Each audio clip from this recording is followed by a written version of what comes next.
Hi, welcome to HS Pausa's motivational speech.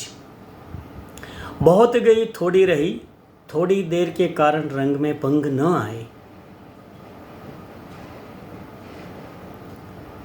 એક nut અને નટી રાજદરબારમાં એમની કલા પ્રદર્શિત કરવા ઉપસ્થિત થયેલા.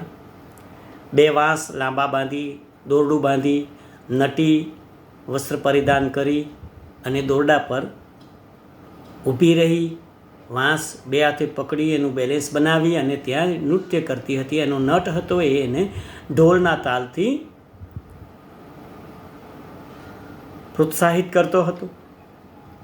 5, 7, 10 મિનિટ પસાર થઈ ગઈ. નટી થાકવા લાગી એટલે એણે નટ સામે જોઈને કહ્યું ઈશારાથી કે મારાથી હવે સહન નહીં થાય, બેલેન્સ નહીં રહે.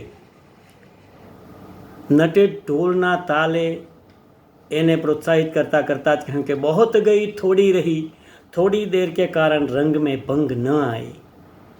અને આ સાંભળતા રાજા પણ ચોંક્યા, મંત્રી પણ ચોંક્યા અને રાજકુમાર પણ ચોંકી ગયો.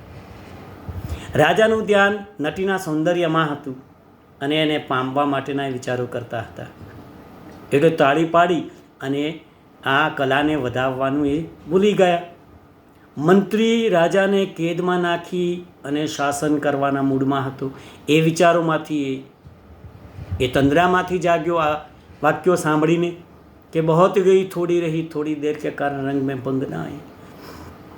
રાજકુમાર રાજાની હત્યા કરી, પિતાની હત્યા કરી અને રાજગાદી હાંસલ કરવા માગતો હતો. એ વિચારોમાંથી એ પણ તંદ્રામાંથી જાગ્યો આ વાક્ય સાંભળીને કે બહોત ગઈ થોડી રહી, થોડી દેર કે કારણ રંગ મેં ભંગ ન આઈ. રાજાને વિચાર આવ્યો કે ખાસી બધી જિંદગી પસાર થઈ ગઈ, વૃદ્ધાવસ્થા આવી અને હવે થોડા માટે હું મન દૂષિત કરી જીવન બગાડવા નથી માગતો.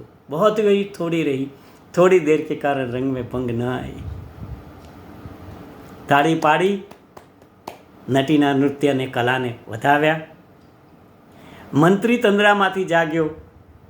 એને પણ એ જ વિચાર આવે કે બહોત ગઈ થોડી રહી, થોડી દેર કે કારણ રંગ મેં ભંગ ન આવી. થોડું જીવન બચ્યું છે, ખાસું બધું તો જીવાઈ ગયું. હવે થોડા માટે વેર બાંધી રાજાને કેદ કરી, આ બધું બરાબર નથી.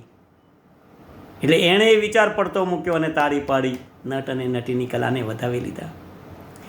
અને રાજકુમાર પણ જાગ્યો કે પિતાજીની બહોત ગઈ થોડી રહી, થોડી દેર કે કારણ રંગ મેં ભંગ ના આए. કેટલું જીવવાના છે?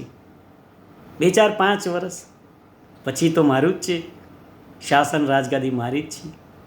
અને ત્યાં એ ત્રણેય કોઈને કોઈ અનિષ્ટ કરતાં બચી ગયા.